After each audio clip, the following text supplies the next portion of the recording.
네, 저희는 다음 이슈로 넘어가 보죠. 영상 먼저 보고 오겠습니다.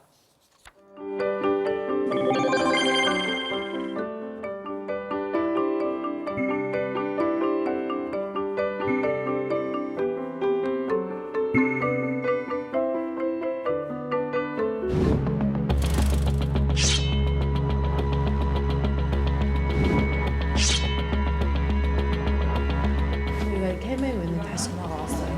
선사분께서 찾았냐고, 왜 아직도 헤매고 있냐고, 아니 없다고 하니까 좀 당황스러운 목소리로 황당하다고.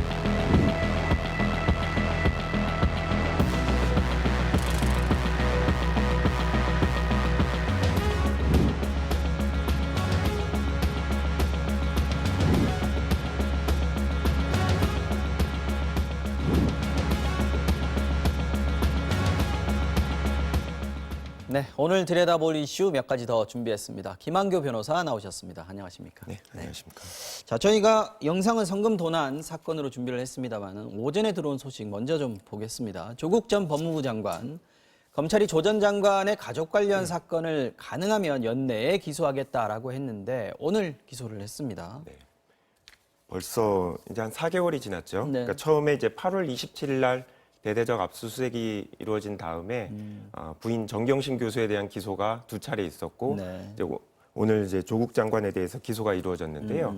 총 11개 혐의. 네. 그러니까 이 크게 보면 죄송합니다. 뇌물수수 공직자윤리법 위반, 뭐 그리고 사모펀드 관련된 비리, 네. 그리고 그 증거인멸된 관련된 혐의로 총 11개를 기소를 했습니다. 11개 혐의 어떻게 나누는지도 좀 설명해 네. 주십시오.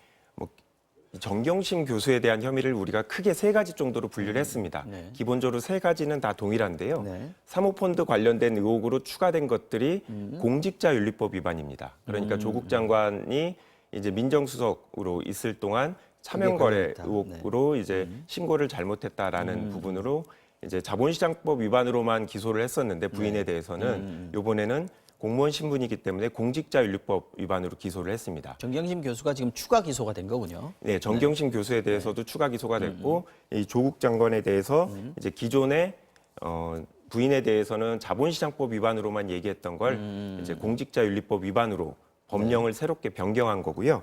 그 다음에 자녀 입시 비리에 대해서는 거의 기소 내용이 동일합니다. 다만 사실관계가 일부 추가된 게 있는 것뿐이고요. 그 다음에 증거인멸 부분은 증거 위조, 증거인멸 교사 이 부분은 동일합니다. 여기서 추가된 것이 있는데 그러니까 조국 전 장관 딸이 학교에서 부산대학교 의전원에서 장학금 600만 원을 받았는데 그랬죠. 이 부분을 뇌물죄 그리고 청탁금지법 위반으로 기소를 민원법 위반으로. 기소를 했다는 게 특이한 거고 또 한 가지 특이한 부분이 있는데 네.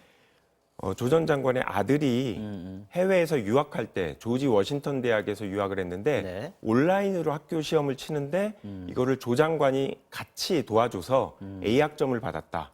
그래서 조지 워싱턴 대학에 대한 업무 방해다라는 부분까지도 이제 추가된 부분이 좀 특이한 거고요.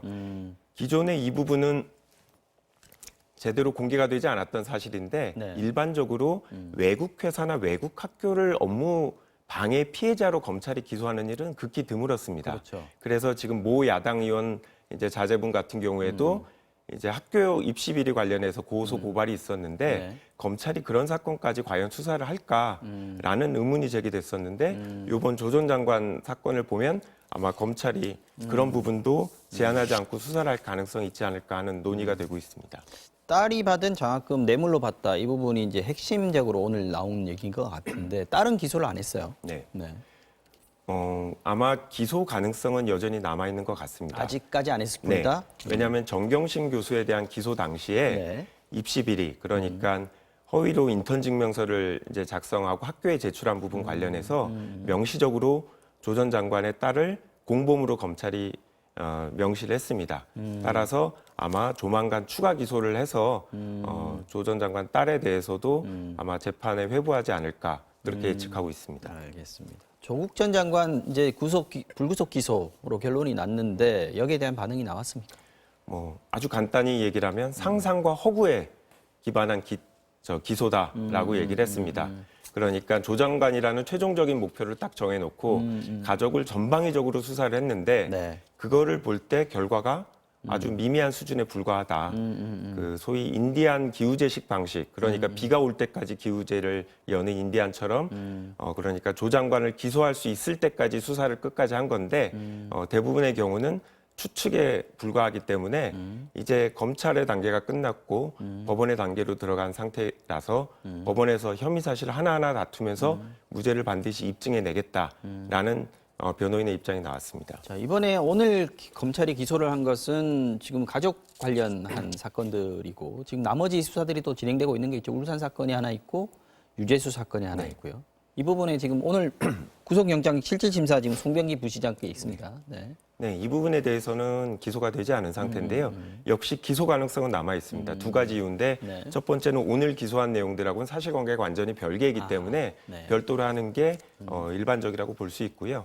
그다음에 아직 그 부분은 수사가 진행되지 않았습니다. 그러니까 공범에 대한 수사가 완료되지 않았기 때문에 그러니까 백원우 비서관이라든지 여타 이제 공범에 대한 수사가 마무리되면 일괄 해당 사건에 대해서 기소 여부를 결정할 것으로 보입니다. 알겠습니다. 아직까지 수사할 부분들이 더 남아있다 이런 말씀이신 것 같고요. 자, 아까 영상에서 소개해드렸던 사건 한번 보겠습니다. 연말에 황당한 일이 벌어졌습니다. 해마다 전주에서 이른바 얼굴 없는 천사가 기부를 해왔는데 이 성금을 훔친 사람들이 있었습니다. 이 훔쳐도 어떻게 이걸 훔칩니까? 뭐 어제 오전 10시에 일어났던 사건인데요. 전주시에 있는 노송동 주민센터라고 합니다. 그러니까 매년 이렇게 기부를 했던 얼굴 없는 천사가 전화를 해서 네. 기부금을 이제 센터 앞에 놓아뒀으니 이제 불쌍한 이웃을 위해서 사용을 해달라라고 요청을 했고 전화 받은 센터 직원이 바로 1, 2분 밖에 이제 지나지 않아서 나가봤는데 네. 이미 6천만 원이 들어있던 상자가 이제 사라진 상태였다고 합니다. 네. 그래서 기부자하고 다시 전화를 했는데 내가 분명히 놓고 갔다. 다시 한번 찾아봐자라고 했는데 센터 주변을 다 뒤져봐도 찾을 수 없어서 결국 경찰에 신고를 했다고 합니다. 네. 절도범이 잡혔습니다. 한 4시간 만에 잡혔다 그러는데요. 네. 주민 제보가 좀 결정적이었다고 합니다. 정말 다행인데요.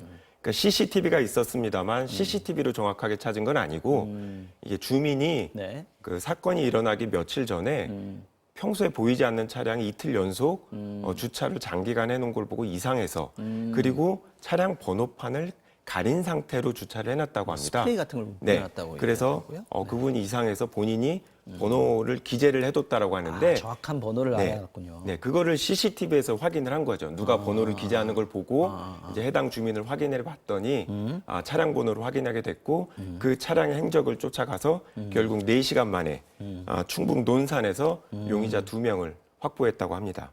전주까지 찾아와가지고 이 사람이 매분 얼굴 없는 천사가 기부를 한다는 걸 알고 이제 네. 말하자면 잠복을 했군요. 네. 자, 성금이 무사히 돌아왔습니까? 그래서 네. 네, 아직은 돌아오진 않은 상태고요.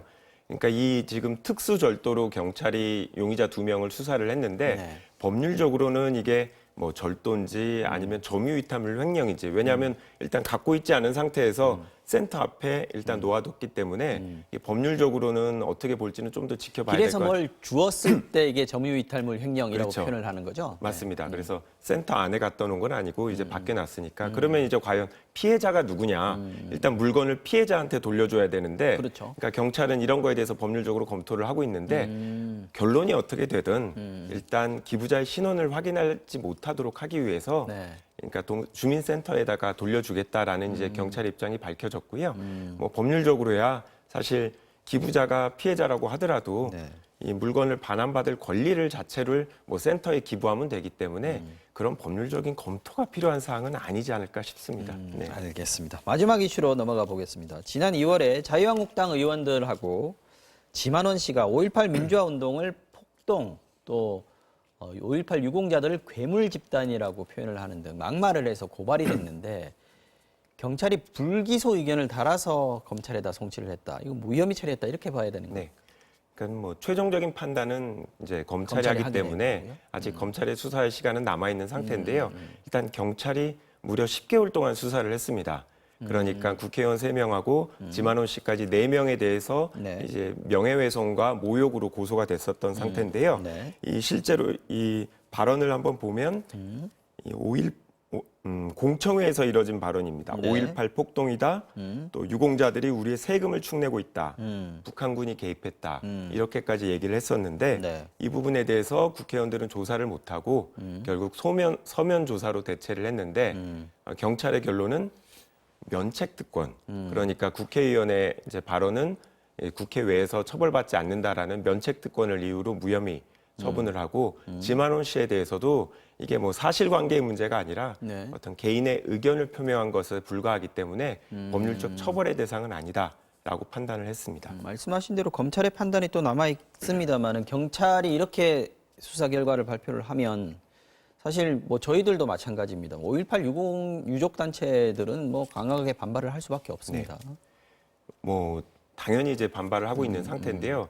일단 국회의원의 면책특권은 존중받아야 되지만 네. 이러한 망언이나 망발까지 면책특권으로 보장을 받아야 되느냐. 글쎄요. 그리고 면책특권이라는 건 기본적으로 국회에서 국회의원이 직무상 행한 발언과 표결에 대해서 국회 외에서 책임을 지지 않는다라는 것인데 네. 이런 비공식 공청회까지 모두 다 면책특권으로 이제 보호를 하게 된다면 네. 과연 국회의원들이 이 망언을 하더라도 형사적으로 처벌할 수 있는 방법이 전혀 없는 거 아니냐 이런 비판을 하고 있는 상황입니다. 네, 알겠습니다. 오늘은 여기까지 보겠습니다. 지금까지 김한규 변호사와 말씀 나눠봤습니다. 올 한 해 수고 많으셨습니다, 변호사님. 감사합니다.